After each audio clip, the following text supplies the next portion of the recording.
चंद्रपूरमध्ये आज काँग्रेसची आढावा बैठक होणार आहे। चंद्रपूर, गडचिरोली, भंडारा आणि गोंदिया या 4 जिल्ह्यांमध्ये विधानसभा निवडणुकीचा आढावा या बैठकीतून घेतला जाणार आहे। राज्याचे प्रभारी रमेश चेन्नीथला, प्रदेशाध्यक्ष नाना पटोले, विरोधी पक्षनेते विजय वडेट्टीवार यांच्यासोबतच प्रमुख नेते या बैठकीला उपस्थित राहणार आहेत। या बैठकीमध्ये कार्यकर्त्यांचं मनोगत ऐकलं जाणार असल्याचं पटोलेंनी म्हटलं।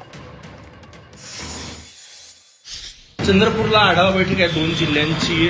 2 जिल्हे मिळून किती जागा लढण्याची तयारी आहे, काय आढावा आहे कसं घेतलं? बघा, आज कार्यकर्त्यांचे सगळेजण मनोगत ऐकलं जाणार आणि त्याच्या माध्यमातून आम्ही लोक निर्णय घेऊ।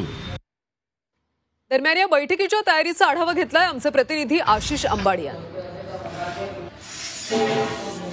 आज चंद्रपुरात काँग्रेसच्या नागपूर विभागातल्या 4 जिल्ह्यातल्या विधानसभा मतदारसंघाच्या निवडणुकीचा पूर्वतयारीची आढावा बैठक ही आयोजित करण्यात आलेली आहे। चंद्रपूर शहराच्या सीमेवर असलेल्या राधाकृष्ण हॉलमध्ये ही बैठक होत आहे। राज्याचे प्रभारी रमेश चेन्नीथला यांच्यासह काँग्रेसचे प्रदेशाध्यक्ष नाना पटोले यांच्यासह अनेक मंत्री, माजी मुख्यमंत्री, मंत्री, कॅबिनेट मंत्री माजी हे सर्व इथं उपस्थित राहणार आहेत।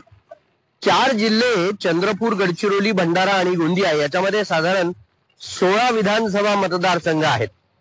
या चारही जिल्ह्यांमध्ये असलेले जे लोकसभा मतदारसंघ आहेत हे काँग्रेसच्या पारड्यात गेलेले आहेत आणि त्याच्यामुळे या संपूर्ण जिल्ह्यांमध्ये काँग्रेसची जी उमेदवारांची भाऊ गर्दी आहे ती दिसून येत आहे। नक्की यातून काय मंथन होतं आणि कार्यकर्त्यांना काय संदेश जातो हे पाहणं महत्वाचं ठरणार आहे।